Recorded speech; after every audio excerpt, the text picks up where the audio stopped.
Assalamualaikum warahmatullahi wabarakatuh. Bismillahirrahmanirrahim.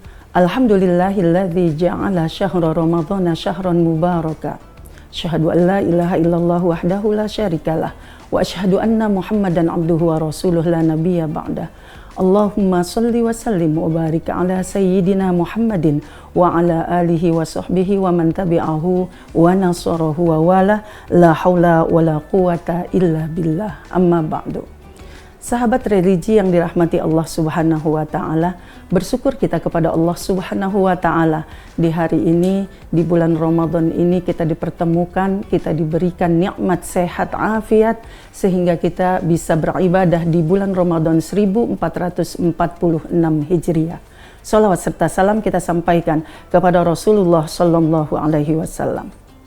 Sahabat religi yang dirahmati Allah Subhanahu wa ta'ala, kewajiban berpuasa diwajibkan oleh Allah Subhanahu wa ta'ala termaktub dalam surat Al-Baqarah ayat 183 yang berbunyi, A'udzubillahi minasyaitonirrajim, Bismillahirrahmanirrahim. Ya ayyuhalladzina amanu kutiba alaikumussyam kama kutiba alal ladzina min qablikum la'allakum tattaqun. Shadaqallahul azim. Yang artinya, hai orang-orang yang beriman, diwajibkan atas kamu berpuasa sebagaimana diwajibkan atas umat-umat yang terdahulu agar kamu bertakwa. Perintah ini diartikan sebagai kewajiban kita untuk berpuasa terutama di bulan Ramadan.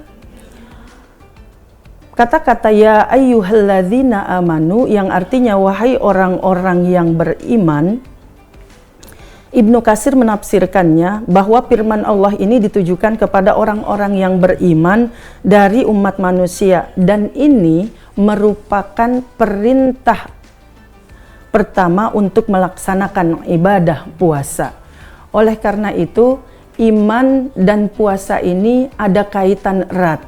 Kenapa demikian? Karena Allah mewajibkan orang yang beriman untuk berpuasa. Dengan demikian, puasa sangat diutamakan untuk orang-orang yang beriman, di mana dengan keimanan tersebut puasa Allah akan terima. Jadi Allah hanya akan menerima puasa orang-orang yang jiwanya itu di dalamnya terdapat iman-iman yang terpancar, yang kuat.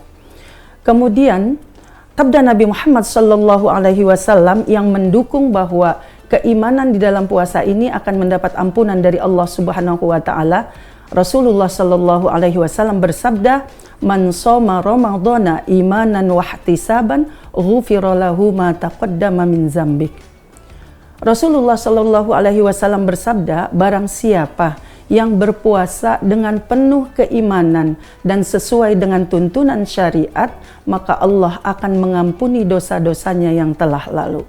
Maka harus dan sangat dianjurkan agar ketika kita berpuasa, keimanan kita sedang baik-baik saja, sedang bagus-bagusnya, supaya apa? Supaya apa yang kita lakukan dalam berpuasa itu di akhir nanti kita ditinggalkan oleh bulan Ramadan, maka puasa kita diterima oleh Allah Subhanahu wa ta'ala, kemudian dosa-dosa kita diampuni oleh Allah Subhanahu wa ta'ala. Kemudian ayat selanjutnya, kutiba alaikumussyam, diwajibkan atas kamu berpuasa, kama kutiba alal ladzina min qablikum, sebagaimana diwajibkan atas umat-umat terdahulu. Maksudnya adalah bahwa manusia atau umat Islam, umat Nabi Muhammad Sallallahu Alaihi Wasallam, Allah wajibkan berpuasa sebagaimana telah diwajibkan oleh umat-umat atau kepada umat-umat yang telah terdahulu, jadi umat-umat Nabi lain. Dengan kata lain, ayat ini menggambarkan, menjelaskan bahwa puasa juga dilakukan oleh umat-umat terdahulu, dimulai dari umat Nabi Adam alaihissalam. Bahkan puasa 3 hari setiap bulan mulai dilakukan oleh umat Nabi Nuh alaihissalam.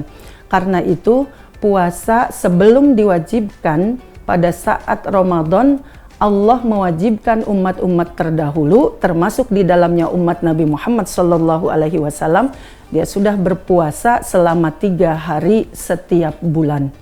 Kemudian kata-kata min qablikum atau umat terdahulu ini menggambarkan kepada kita bahwa ini menunjukkan ketenangan hati, kemudian kenyamanan melakukan sesuatu ketika ada pekerjaan berat yang diwajibkan untuk kita, kemudian telah dilakukan ramai-ramai oleh orang-orang terdahulu, maka ini menjadi ketenangan hati. Dengan kata lain, kalau umat lain bisa, maka insya Allah umat Nabi Muhammad SAW bisa. Bahwa puasa bulan Ramadan diperintahkan oleh Allah Subhanahu wa Ta'ala ini pada tahun kedua Hijrah, dan alhamdulillah umat Nabi Muhammad SAW enjoy menjalankan ibadah puasa. Kemudian selanjutnya kata la'allakum tattaqun, agar kamu menjadi orang yang bertakwa. Ini menjadi tujuan dari puasa itu sendiri, supaya dengan berpuasa kepada Allah Subhanahu wa Ta'ala, atau kita berpuasa dengan niat karena Allah Subhanahu wa Ta'ala, maka insya Allah akan mendapat atau menjadi orang yang bertakwa. Kenapa demikian? Karena di dalam yang namanya puasa itu banyak sekali faidah-faidah yang bisa kita ambil.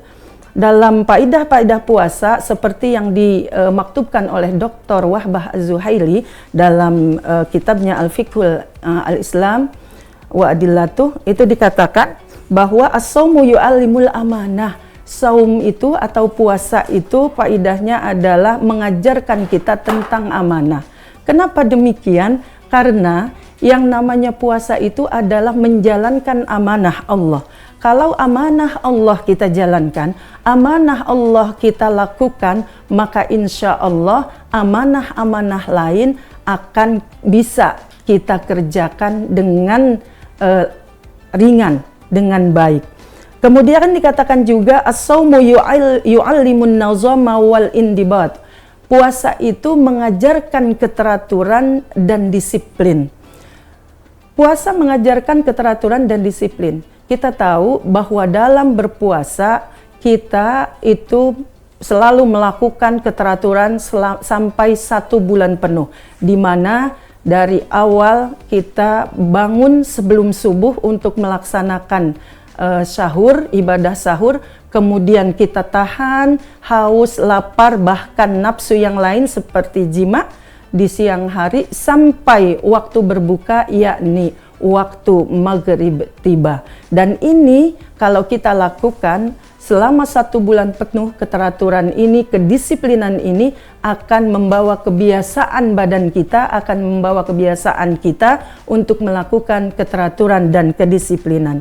Dan yang terakhir, yunammis saumu fil insani atifatar rahmah wal ukhuwah, bahwa puasa itu dalam diri manusia akan menumbuhkan sifat kasih sayang dan persaudaraan. Kenapa? Karena dengan berpuasa kita bisa merasakan rasa haus, rasa lapar, dan rasa lain yang tentunya menjadi beban kita dalam menahan itu. Tapi kita bisa menahan. Dengan menahan itu kita bisa merasakan bagaimana menderitanya, bagaimana rasanya orang yang miskin, yang tidak punya, sehingga kita timbul dalam diri kita atifatur rahmah, sifat kasih sayang dan persaudaraan. Demikian yang dapat saya sampaikan hari ini. Mudah-mudahan ada manfaatnya untuk saya pribadi dan untuk kita semua. Akhirnya bil ilmi narqa wa bil jahdi nasqa. Wassalamu ala manittaqa wal afwa minkum. Wassalamu alaikum warahmatullahi wabarakatuh.